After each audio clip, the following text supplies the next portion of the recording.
Namaste. So, continuing with the series on Sri Aurobindo's life through his poems, it life is the same, but here we dip deeper into his life. We have reached that point where the mother comes, and Sri Aurobindo sees in her, she is the mother of God. It is something wonderful when we read that poem, Mother of God, because people often ask, who is the mother of God? The womb of all things.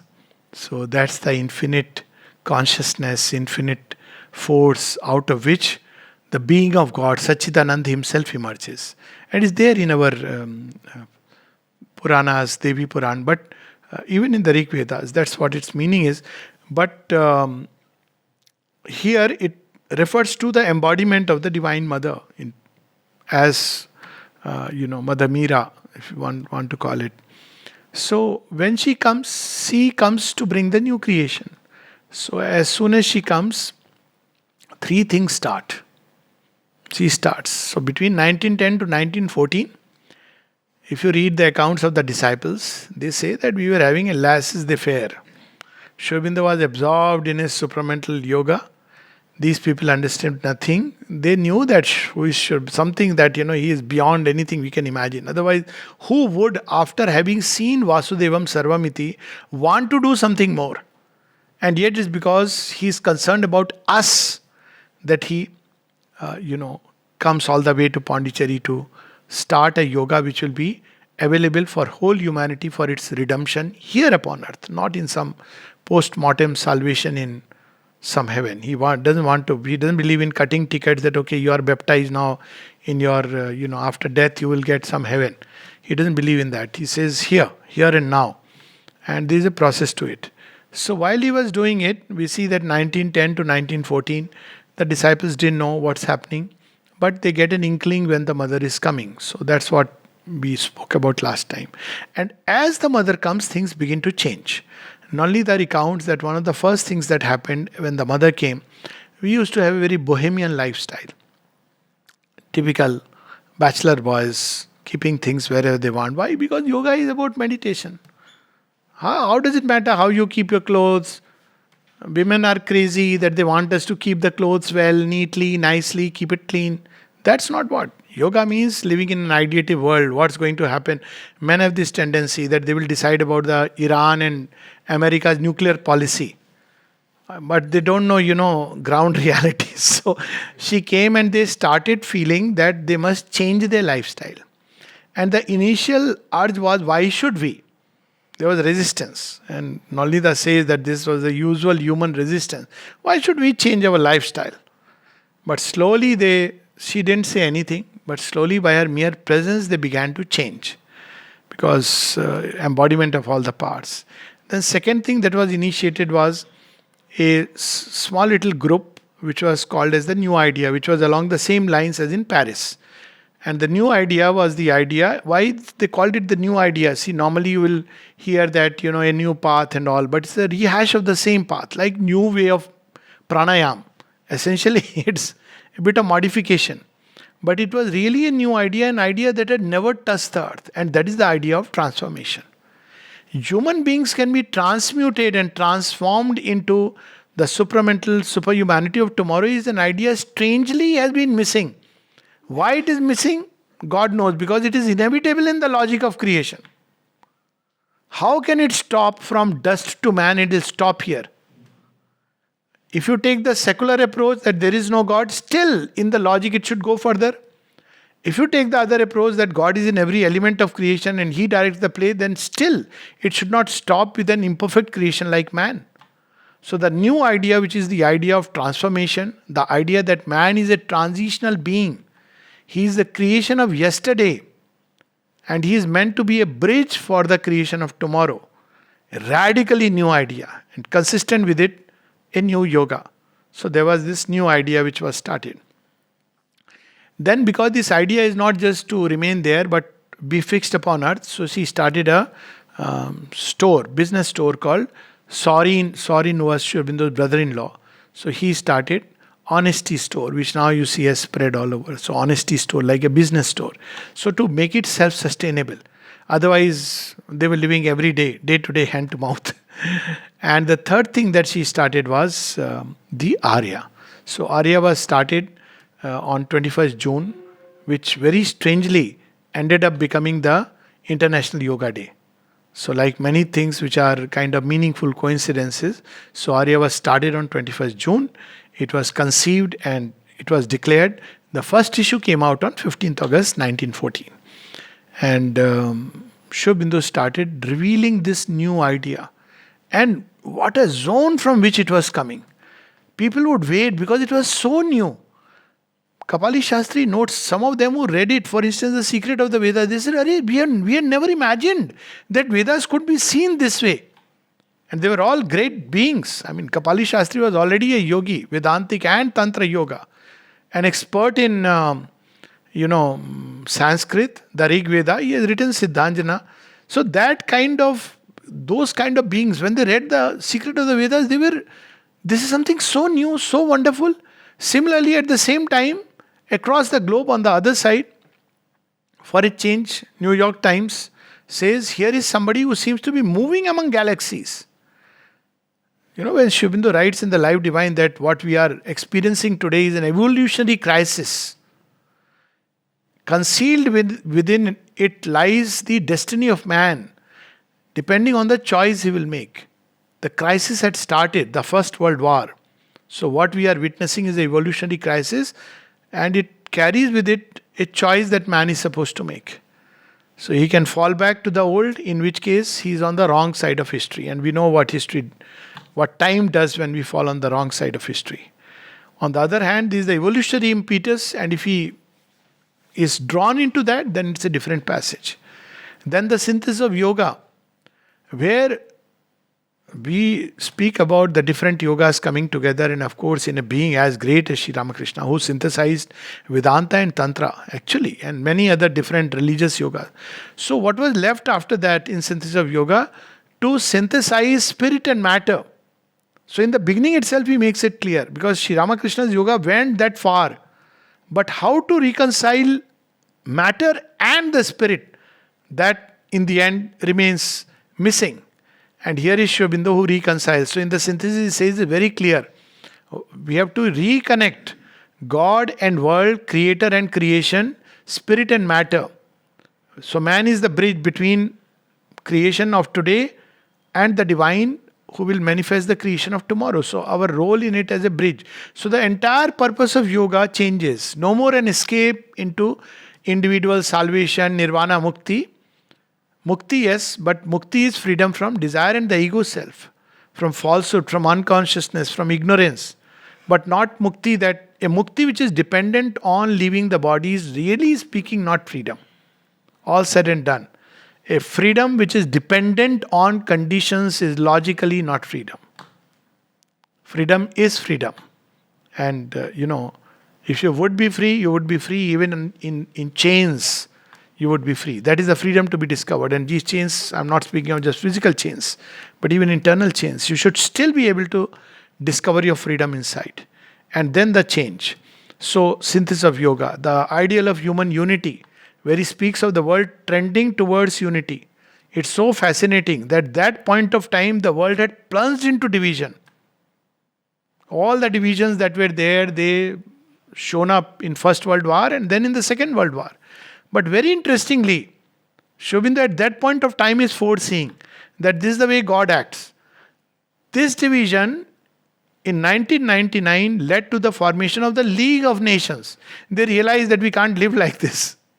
And after 1947, when the Second World War ended, it led to the formation of United Nations Organization.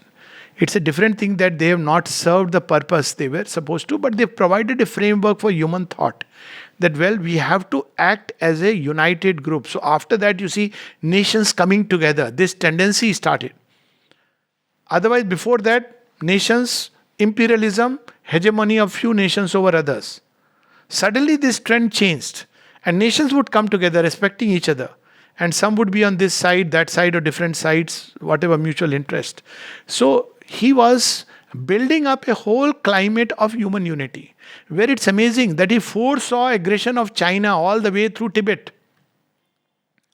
And when this, during the 1962 war, when one of the persons, Nehru was, whatever he must have felt, I don't know. But he is the ambassador to India, to US, went to seek help. And then President Kennedy, who was actually, mother said he is open to the force. He had defects of nature, but that doesn't matter. And his killing was regarded by the mother as an occult death. So during the time when they go, so he said, why you people were not careful? He called the CIA boss and he said, here, China has come all these places.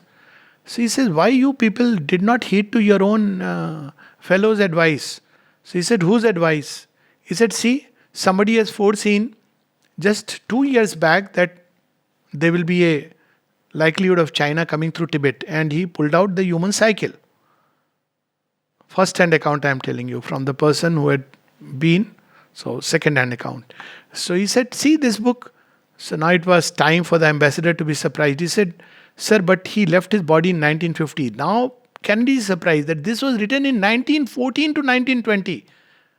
Way before it happened. So you will see in it all kinds of even a prophetic vein. Like for instance, he says, what will come after all this religion will go away? The age of religions will over, but a new religion will come, which will be the religion of humanity, but not humanitarianism, but the recognition that God is within man. This will come. So all those things that God is in this sect, that cult will go away. You have to discover the universal Godhead, the indwelling universe. All this line he has mapped out, internationalism, world state, everything is there. So we see then foundations of Indian culture, because India has to play a central role in this process. And there he writes, all about what India is, its soul, which was lost during the, few hundred years of invasions, 700-800 years of invasion. But still it was alive. So he revives the Indian spirit, what really it was. And then he says you have to give it a new form. But the spirit should not be lost. So we see many of these, the Upanishads, essays on the Gita, about which the mother said that because of Sri Aurobindo's, new way that he has put across the Gita, its influence will become even more active. Because if you see suddenly in the Gita, Sri Aurobindo several times would mention supramental, integral, which is hinted in the Gita but not explicitly said. Neither humanity was ready nor it was Arjuna's demand. So we see in the essays on the Gita completely faithful to the text, but the revelation that comes through is very different. It's about the divine marching through humanity towards his own fulfillment. In the Gita, it looks like it is just about the Kaurava Pandava war. But when you read Sri Aurobindo's essays on the Gita, it looks like a battle of the ages which is marching towards a grand fulfillment. And the whole path to that is, hinted at, not laid down. So all this from 1914 to 1920, 21, why was he doing all this? When he knew that even after 100 years, people won't read. That's the tragedy of it. All this is available. I have seen people, SABCL volumes, all right. We have other, and I'll just narrate one incident after which we'll read a poem. That when I was posted to Jorhat, somebody wanted to consult regarding her children, and she came to my office and suddenly started crying. So I thought it's because of the stress, that. So normally you wait 5 minutes, 10 minutes, and I started asking, but no response. For 2 hours she kept crying. I don't know what to do. So in my room I had Mother and Sri Aurobindo's picture and the set of Sri Aurobindo's works in the office, which I was not supposed to keep, because in Air Force, secular institution, you're not supposed to hang this or that. So I was very clear, look here, nothing, no institution is greater than my love for Mother Sri Aurobindo. So people had reconciled to this.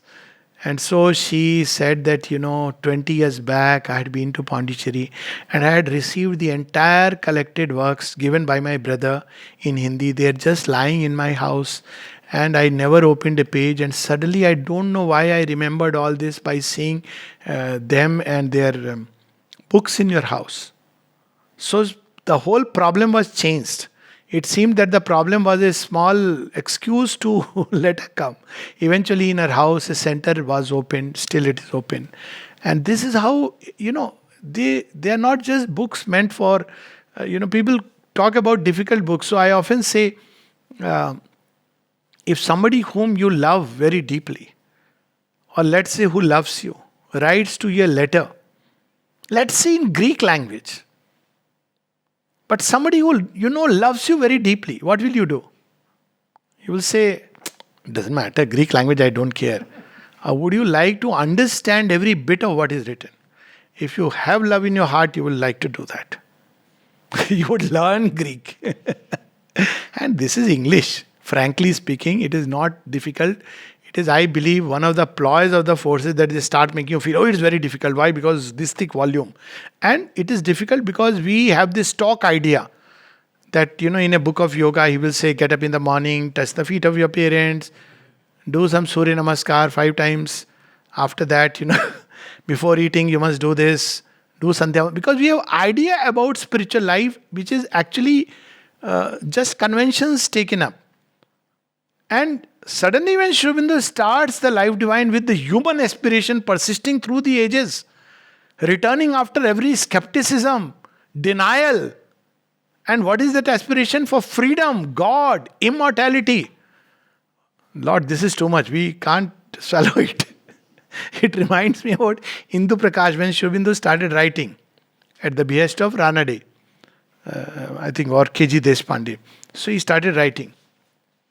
And when he started writing, he started asking for Purna Swaraj. So they said, no, don't write this kind of stuff. We are moderates. You plead to the Britishers, say nicely that you see you are very great, Babu Sahab. Give us a little bit of freedom. What are you writing? Purna Swaraj. So Sri Aurobindo realized they are not ready. And that's how we see that, the movement, and later on, when he was given an opportunity, he brings out that fire. So this work during the Arya, we see that he has written, it is his expression of love for man that he has given. They are books of love. People want to know what is Sri Aurobindo's love. This is his love. And he was writing, sitting whole night with the kerosene lamp, for whose sake we have now such light and still we don't read. And he was writing with kerosene lamp, literally gave away his eyes. Doesn't matter whether we understand or not, one passage we can read. And such wonderful sutras, all problems of existence are ultimately problems of harmony. And then he explains that it starts with an initial discord. He himself explains that when two people come together, you see, typical any relationship, put two human beings together, married or unmarried. And you see what will happen is, within few days, they use that expression, bartan khadakte hain. The utensils will start, doing this. But this is the beginning. It's like when you are doing the sitar tuning. This is not the end. We take it as the finish. Wait. 2 hours, alap will go. Then the raga will come. So this is the expression, his gift of love, and we must receive it with all gratitude and humility. And we pray to him. Maybe we can't understand, but you give us the wisdom and the light to understand. And it comes. At least that is how I read. I didn't have any background. But always, you have written, you have taken me to the book, and you have made me open the book, got interest awakened in it. Now it's your job to make me understand. So when we do it like this, it worked for me, I'm sure, but this is one of the ways. Or keep the mind quiet, keep the preconceived notions away. That's why people who have got rid of many of these preconceived ideas, they find it much easier to relate with Mother and Sri Aurobindo. Those who come with stock standard ideas, jo hua acha hua, jo ho raha hai acha ho raha hai, will find very difficult because things could have been better. Whatever happened was the best, but certainly not the bestest best which you imagine in God's world. So we have Seer, Deep-Hearted, one of the poems that I'm going to read. Who else? It's a kind of autobiographical poem. Sri Aurobindo is a seer. Who is a seer? Seer is not 100 times Rishi. Seer is the seer who sees the truth. He does not conceive the truth. He does not intellectualize the truth. He is not a scholar, academician. He sees the truth. He sees God. He sees the whole plan. Sri Aurobindo would see the lipi written in etheric page. What's going to happen? The gods, they would manifest before him. So this word seer should not be used loosely. It carries its own garima. It is a direct, intuitive revelation of truth. This seeing need not be always as a vision, but an inner seeing. Seer, deep-hearted, divine king of the secrecies. Without a doubt, because he has revealed things which none has revealed so far. Divine king of the secrecies. Occult, fountain of love, sprung from the heart of God. He has come from the future, hundreds of years before. Why? To tell us, hold on. Don't be afraid. Don't have despair. There is a nice dish being prepared. Keep your hunger alive. Nurse your thirst for the infinite. Seek perfection. It's going to come. So he has come from the future, maybe 1,000 years behind, to tell us, look here, children of earth, you are children of immortality, children of bliss. Don't be so much bogged down with present troubles. And so it's out of heart of love. Who would make that sacrifice? Sri Aurobindo, the mother, could have easily, become in the world as a uncontested, recognized leader. Sri Aurobindo had become.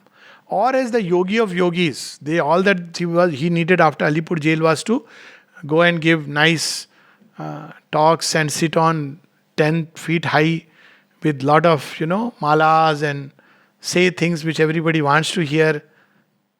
Even 1/100th of it. Sri Aurobindo's knowledge of Sanskrit, just imagine. People impressed reading a few books. He could write a poem in Sanskrit. So, what impressive things it would have been. But he renounced all that. People renounce the world for God. He renounces the Godhead to come down to us, to tell us a few things about the future.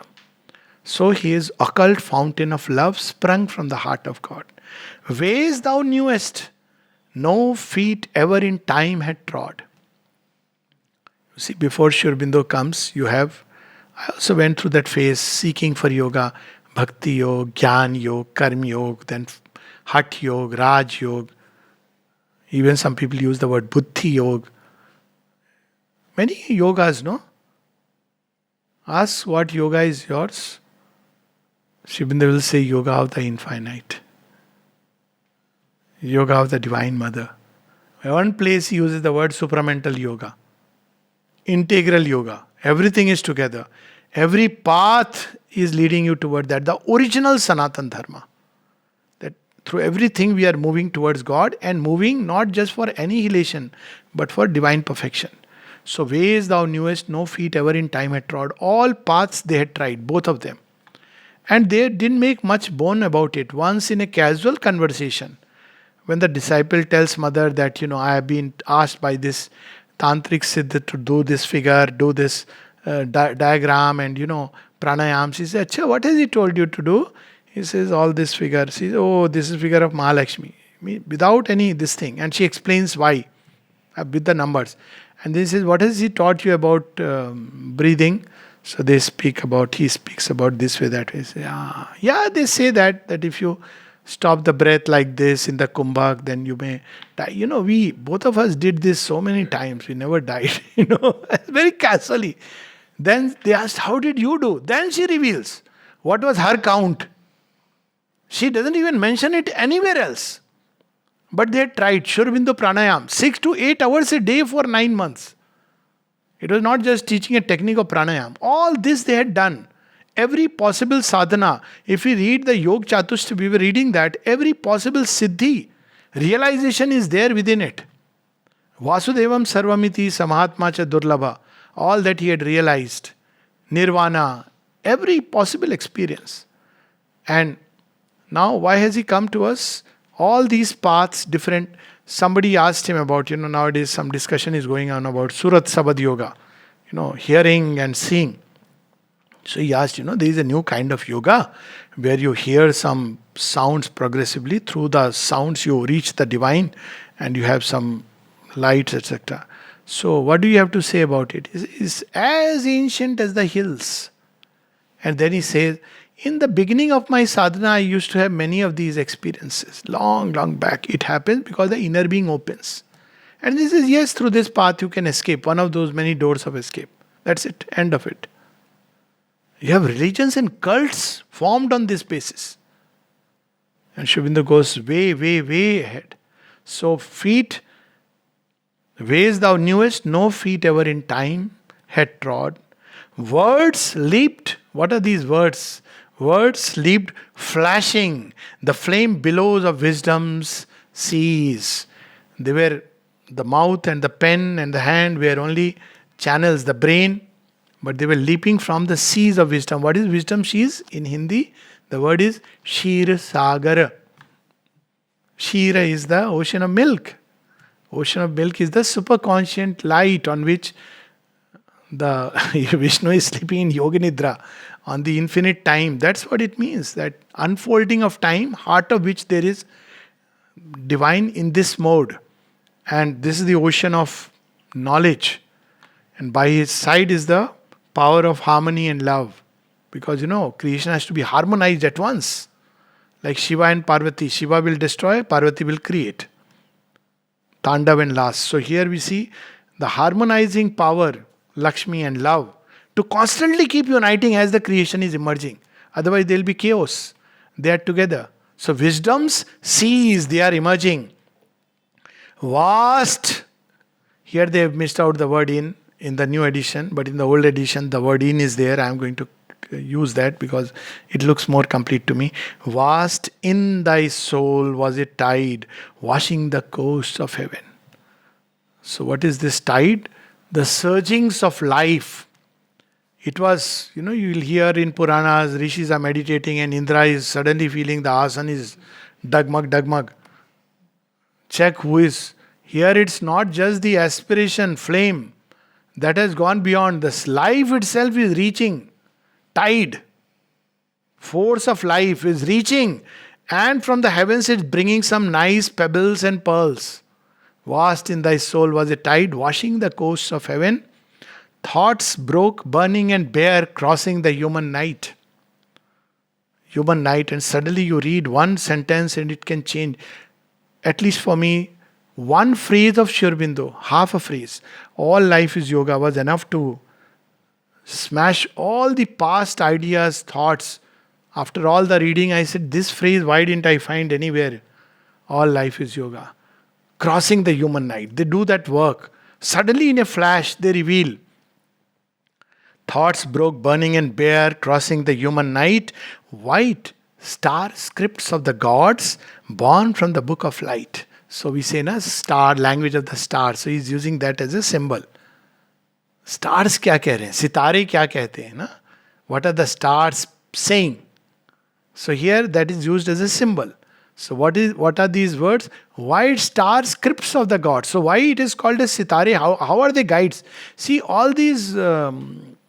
It's very interesting. Stars physically, if you see, what you are seeing today is something that has existed 10,000 years back. It's not the same star you are seeing because the light is reaching today. So always they are far ahead of where the earth is going. That's how it becomes symbolically meaningful. Stars ki gati. Stars are always ahead, way ahead. Symbolically in their relation. So too white star scripts of the gods, born from the book of light. In original, in the other version it is presses of light, which again I find wonderful. So what are these stars? Born from the light. Star scripts. So these words are white star scripts of the gods, born from the light, page by page to the dim children of earth were given. For us, he brought them, wrote it, gave it to us. Our job, keep them in the almirah, do agarbatti. Jai. So that's how human life is. They know.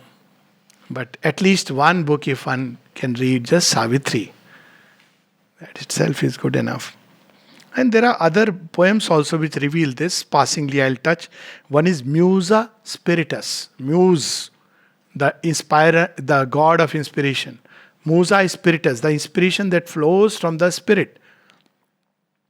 O word concealed in the upper fire, thou who hast lingered through centuries, it's wanting to express, but no human brain is ready to receive it. Descend from thy rapt white desire, plunging through gold eternities into the gulfs of our nature. Leap, voice of the spaces, call of the light, break the seals of matter's sleep. One of the big problems Aurobindo notes to Barinda is with India, what happened is we have become lazy, we have stopped thinking.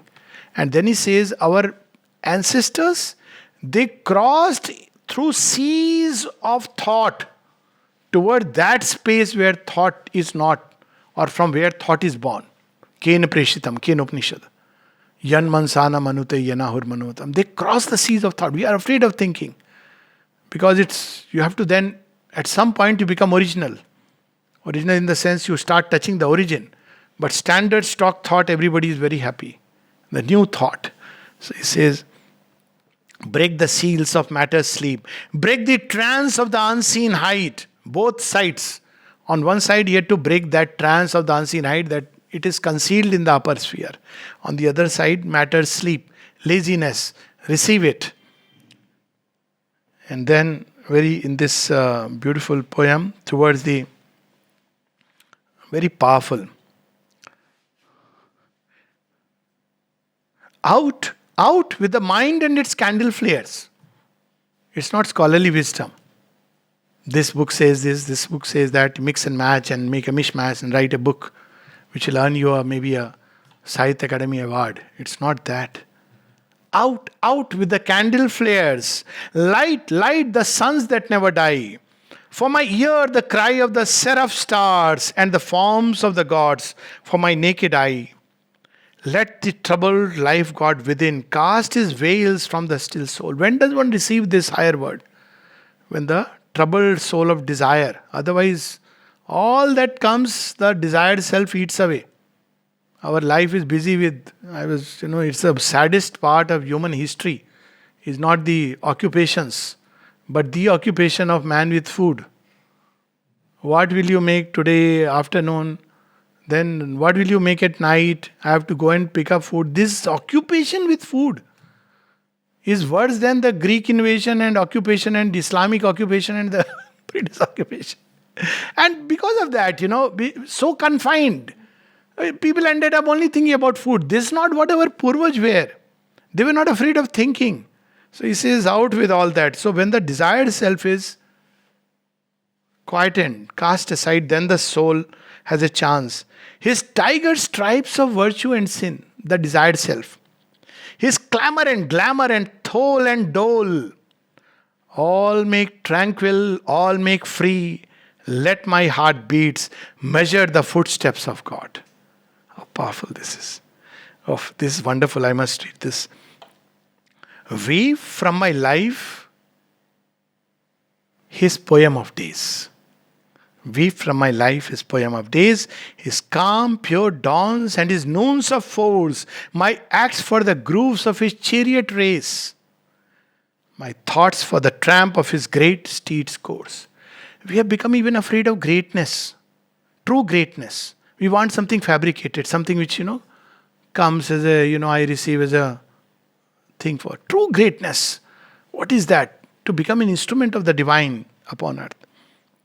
And then there's this other one, because people often say that, once you realize you have nothing to speak, nothing to write, somebody even had the audacity to ask Aurobindo that Sri Ramakrishna has said that, when you realize you have nothing more to speak. He said, yes, but after realization, he too went on to speak. And if you see Swami Vivekananda, so there is a truth in it that one doesn't get into useless chatter. But when the doors of knowledge are open, it's infinity that pours. And what is the medium but the word and speech in human tongue? Of course, silence. Through silence also you act. Both. They complement each other. They are not contradictory. Like some people feel nivrati and pravriti contradict each other. Nivrati is the basis on which pravriti can touch the divine pravriti, in creation. So same way silence and speech are not opposites. They complement each other. The highest speech emerges from the depths of the inner silence. And that's what this poem is. Silence is all. A beautiful poem which comes in 4 little steps. Silence is all, say the sages. Silence watches the work of the ages. You can actually feel, if you look at the stars, after a while, you enter into that state of silence. In the book of silence, the cosmic scribe has written his cosmic pages. Silence is all, say the sages. That once you enter into the silence, nothing more is needed. The next part. What then of the word, O speaker? What then of the thought, O thinker? What is it then? Look at the expression. Thought is the wine of the soul and the word is the beaker. That ananda. So, if you want to distinguish between spiritual teaching, spiritual writing, spiritual speech, it carries an inspirational value and a rapturous value. It's not like weaving all kinds of cobwebs here in trying to clear some more cobwebs. So it's not about that. It's about bringing or releasing the ananda in the mind, the thrill of knowledge. It's not like that knowledge will have words. It's not like you can reproduce.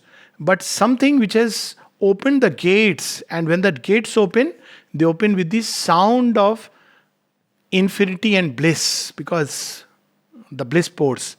So what is the word? What is the thought? Thought is the wine of the soul. It should be. He's speaking of the higher thought. And the word is the beaker. Life is the banquet table, as the soul of the sage is the drinker. So he's drinking as the thought is pouring. Here, thought is not just human thought. Thought is, before thought, there is the vibration. This vibration starts clothing itself in subtlest of thoughts. And then it becomes more and more gross. Then it takes the form of outer human speech. The 4 levels of vak. Paravak, Pashyanti vak, Vaikhari, Madhyama and Vaikhari. So the first 2 are concealed in the upper sphere. And they clothe themselves in subtlest of thoughts. And then it comes down and the sage drinks that thought. All is God. And then he drinks and his life is the banquet table. All around it must realize itself. What of the wine, O mortal? Where do you get it? Pondicherry is famous for 2 things. See, everybody knows. Wine and divine. Actually, the people who drink wine outside, they don't know what wine divine gives. When we used to read all these books in Delhi, we used to go to center, we were 5 of us, 5, 6 of us, and we would read, and people would ask, even my Air Force people, where do you go every evening? What to say? You are full of that joy. Arya, we go to take some nice wine. What? We have so much in our own, Air Force, you get all cheap wine, and cheap means very good wine at a much cheaper rate. Why do? No, with friends I need to drink. अच्छा, हम लोग में से कोई दोस्त नहीं है? I said, नहीं, ये वाला नहीं मिलता है. How can you explain what delight there is in reading Aurobindo? You can't explain. You have to read it. I am drunk with the wine as I sit at wisdom's portal. As you sit near God, you will get the wine. Why? Because all around He is radiating that bliss. He is Anandamay. You will grow in that Ananda and that wine will come to you. It's an inevitable, natural process. The fact that we are drawing near to God is the growth of peace and Ananda. Rather than becoming very serious and, ye bacha kyun gadbad kar raha hai? Why you are doing this? Why your hand is here? Why your leg is there? What kind of t-shirt you are wearing? All this goes away. Because when you truly come near God, it's an amazing vastness. It's amazing delight in which one begins to live. It's natural. You don't seek it. It's His company. Just being around Him. So, I am drunk with the wine as I sit at wisdom's portal, waiting for the light beyond thought and the word immortal. That light comes and clothes itself in our intelligence as word and then speech. Long I sit in vain at wisdom's portal. For a long time I am sitting, waiting for something. How will you know when the word will come? 4. How shalt thou know the word when it comes, O seeker? How will you know it? So many things come and happen. How shalt thou know the light when it breaks, O witness? I shall hear the voice of the God within me. Oh, what does it mean? God will tell you to do this, do that. No. The sign that you are hearing God's voice, then he says, I shall hear the voice of the God within me and grow wiser and meeker. Sign of wisdom is you become humble because you discover it is infinite. That's how the Upanishad puts it, that he who has the thought of it has it not. The moment you think I know it, you don't know it. So you become humble and wiser. I shall be the tree that takes in the light as its food. So that light will become the food. And I can tell you its practical experience. Try doing it.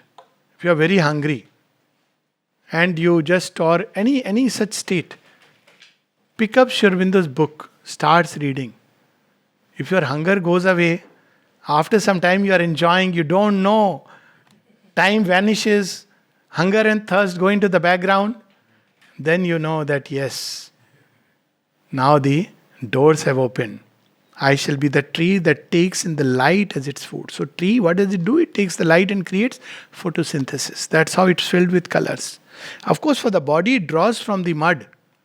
But for its life, it draws from the sky. So such is our life. For the body, we take this food. But for our life, we draw it from that light. We'll begin to draw that sustenance. I shall drink its nectar of sweetness. So your life, your heart, all will become full of that sweetness of the Lord. Sweetness of the Lord's wine will flow into the blood and veins. This is what Sri Aurobindo has brought to us. All that we need is to go to the portal. Price of the wine, openness. It's free of cost. What is needed? Drink a passage or two every day and take the joy and the ras hereafter.